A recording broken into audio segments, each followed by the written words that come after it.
नमस्कार मित्रांनो, नेटबीटच्या या व्हिडिओ ट्युटोरियलमध्ये मी सलील चौधरी आपलं स्वागत करतो। मित्रांनो, या छोट्याशा व्हिडिओमध्ये आपण क्विकली बघणार आहोत प्रिंट प्रिव्ह्यू बघण्यासाठीचा कीबोर्ड शॉर्टकट। त्यासाठी मायक्रोसॉफ्ट एक्सेलमध्ये 2 कीबोर्ड शॉर्टकट आहेत आणि ते दोन्हीही आपण बघणार आहोत। त्यासाठी आपण जाऊया आपल्या एक्सेल शीटमध्ये। ही माझ्याकडे एक एक्सेल शीट आहे, याचा मला प्रिंट प्रिव्ह्यू बघायचा आहे। त्यासाठीचा पहिला कीबोर्ड आहे कंट्रोल आणि F2 हे बटन। हे दोन्ही बटन मी एकत्र प्रेस केले तर बघा आपल्याला प्रिंट प्रिव्ह्यू स्क्रीन मिळते आणि इथून आपण प्रिंट करू शकतो किंवा मार्जिन्स वगैरे ऍडजस्ट करू शकतो। आता आपण दुसरा कीबोर्ड शॉर्टकट बघूया।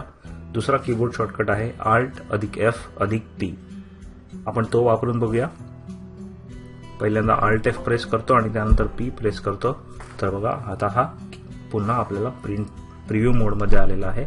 त्याचबरोबर आपल्याला असं दिसतं की Alt+F च्या सोबत कोणते कोणते अक्षर प्रेस केल्यावर आपल्याला काय इथे ऑप्शन्स मिळू शकतात ते। तर हे प्रिंट प्रिव्ह्यूचे 2 क्विक शॉर्टकट्स प्रॅक्टिस करा याची, आणि मला खात्री आहे हा व्हिडिओ तुम्हाला नक्की आवडला असेल। धन्यवाद।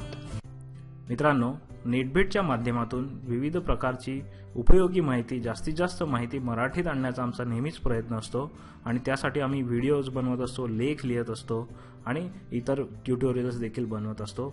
यूट्यूबच्या माध्यमातून आम्ही केलेलं हे काम तुम्हाला आवडत असेल तर या चॅनलला जरूर सबस्क्राइब करा। तुमच्या मित्रांना आणि सहकाऱ्यांना या चॅनलबद्दल जरूर माहिती द्या। जय महाराष्ट्र। धन्यवाद।